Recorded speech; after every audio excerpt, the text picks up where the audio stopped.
It was a cold, moonless night in the quiet village of Ndimba. The villagers gathered inside the old church, their faces lit only by flickering lanterns. Pastor Chukwudi, a tall man with deep-set eyes and a commanding voice, stood at the pulpit. But tonight, his words were strange. His voice carried an unnatural echo, and his eyes glowed faintly in the dim light. A frail old woman, Mama Ekan, hobbled to her feet, her voice shaky. "This is not our pastor," she cried. Gasps filled the room.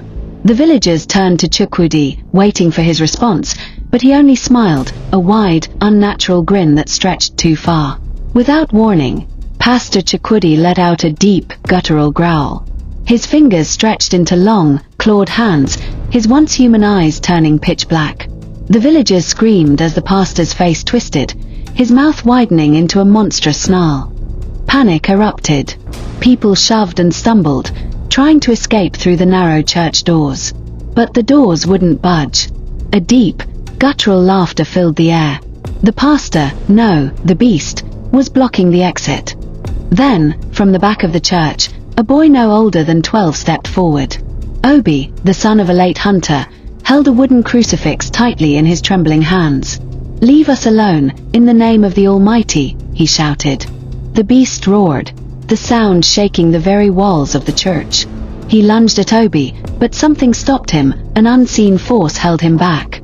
The cross in Obi's hands glowed, and the creature let out a shriek of pain. A mighty wind blew through the church, extinguishing the lanterns. The beast howled as its form began to shrink and distort. It screamed one last time before vanishing in a swirl of black smoke. When the dust settled, the doors swung open on their own. The villagers hesitated before rushing outside, gasping for fresh air. Obi, still clutching the crucifix, looked up at the empty pulpit. Their pastor was gone. Days passed, and no one spoke of what had happened that night. But every evening, when the wind howled through the village, the people of Ndimba swore they could still hear a faint, guttural growl in the distance. Obi sat by the fire with his mother, staring into the flames. "Mama, do you think the pastor will ever come back?" he asked softly. His mother placed a hand on his shoulder. "I pray he never does." Click on the subscribe button to follow, and share, like and comment so you don't miss out to our newest episode.